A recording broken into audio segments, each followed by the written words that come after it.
हमने कल ही कहा था कि परसों शिक्षा विभाग ने सारा मसौदा बना करके रोस्टर को क्लियर करके उसको जनरल एडमिनिस्ट्रेशन में भेज दिया है। अब जनरल एडमिनिस्ट्रेशन उसकी समीक्षा कर रहा था। हमने उस दिन भी कहा था कि 25-30 हजार से कम नहीं होंगे, तो जो एग्जैक्ट फिगर है वो उससे कम नहीं होंगे और एग्जैक्ट फिगर कैलकुलेशन के बाद हमको लगता है 2-3 दिन में दे दिया जाएगा।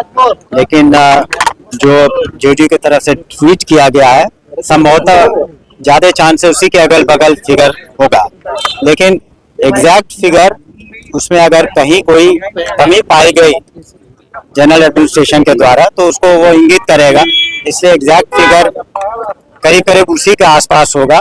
लेकिन हम जैसे भी जनरल एडमिनिस्ट्रेशन से ये सूचना हमें प्राप्त हो जाएगी तो हम लोग एग्जैक्ट नंबर इस सब्जेक्ट में कितना होगा वो सारी चीजें हम लोग आपको अवगत करा देंगे। लेकिन शीघ्र नहीं, उसकी आवश्यकता नहीं है, नहीं उसकी कोई आवश्यकता नहीं है, इसलिए कि हमने तो कहा ना कि परसों ही हम लोगों ने अपना काम करके पूरा कर दिया।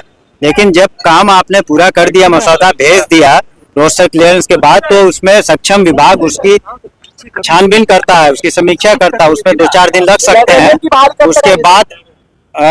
उसके बाद चरणबद्ध तरीके से अन्य पदों का, जो आपने म्यूजिक टीचर की बात की, लाइब्रेरियन की बात की और फिजिकल टीचर्स की बात हो रही है, तो पहले जो सब्जेक्ट्स में कमी है उसको हम लोग पूरा करना चाहते हैं ताकि बच्चों का जो पढ़ाई है वो प्रभावित नहीं हो। और ये अंत नहीं है नियुक्तियों का।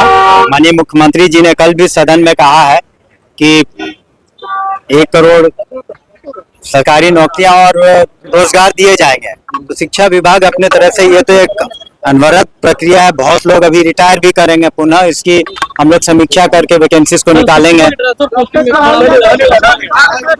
शिक्षकों के अधिकार तरीके से आंकड़े जो आ रहे हैं, अभी तक शिक्षा विभाग सबसे आगे थे। आने वाले समय में 1 करोड़ रुपए देखिए, जो वैकेंसी और आवश्यकता के आधार पर हम लोग नियुक्तियां करते हैं और माननीय मुख्यमंत्री जी ने तो अपने सदन में भी कहा और उसको हम लोग पूरा करेंगे ताकि बच्चों के पढ़ाई लिखाई में कोई दिक्कत नहीं। धन्यवाद।